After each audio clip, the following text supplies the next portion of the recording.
11 minutes of uninterrupted news and weather tonight. Tonight, a man who accuses a former Scoutmaster of sex abuse is telling his story for the first time. Glenn Smith, who's now in his 30s, is suing the Boy Scouts. His attorney says the case reveals a major problem of alleged pedophiles in scouting. KIRO 7's Graham Johnson investigates. It's tough to talk about. It's hard to confront.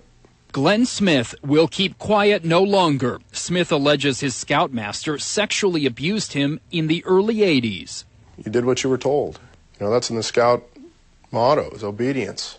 You're an obedient kid, and you don't know you're doing something wrong until it's, too late. Glenn Smith joined Boy Scout Troop 288 when he was 11. The troop met in this West Seattle church, but Smith says his Scoutmaster, Bruce Phelps, often invited him home alone. The first assault, he says, happened here. Smith's lawsuit alleges dozens of incidents over 2 or 3 years. When we were camping, he would just walk you away from the campsite, from the group, and molest you, away from camp.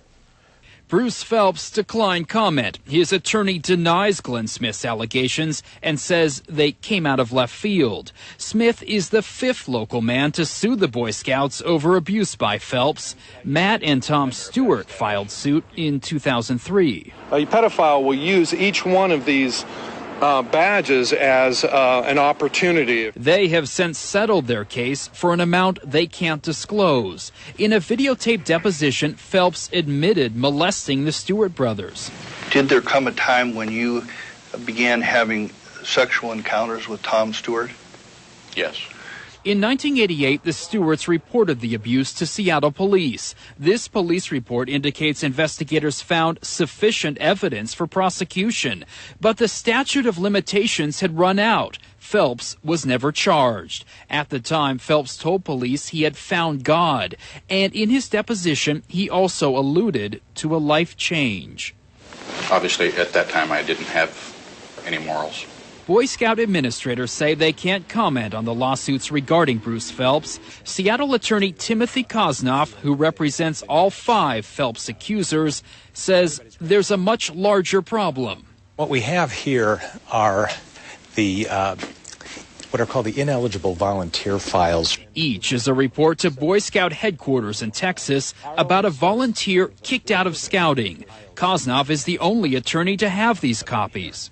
What each one of these represent is a story of a pedophile that was able to infiltrate the Boy Scouts of America. Kosnoff says he's seen files on more than 5,200 volunteers from the last 3 decades.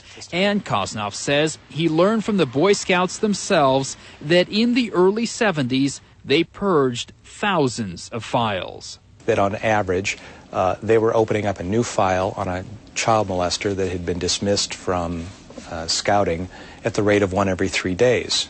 A national spokesman for the Boy Scouts says some of the volunteers in these files were kicked out for reasons other than sex abuse, but he doesn't know how many. That spokesman says he's also unaware files were ever purged. Do the Boy Scouts have a problem with pedophiles?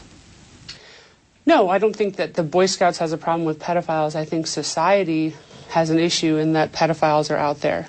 Boy Scout administrators say keeping kids safe is their top priority. Open the Boy Scout handbook these days, and a parent's guide for protecting kids from abuse is the first thing you see. The Scouts' Youth Protection Plan teaches kids and parents to recognize abuse, resist it, and report it. The reality is that the Boy Scouts of America has been and continues to be kind of a pillar in the area of youth protection. The Boy Scouts say since 1993, all registered leaders have been through criminal background checks, and a standard called too deep leadership prohibits adults from being alone with a child. I need to make sure it doesn't happen to other kids. Now, after years of silence, Glenn Smith has a message for parents. If you have kids in scouting, get active with the troop and participate in it. That, he says, is the best way to keep Scouts safe. Graham Johnson, KIRO 7 Eyewitness News. A celebrated police officer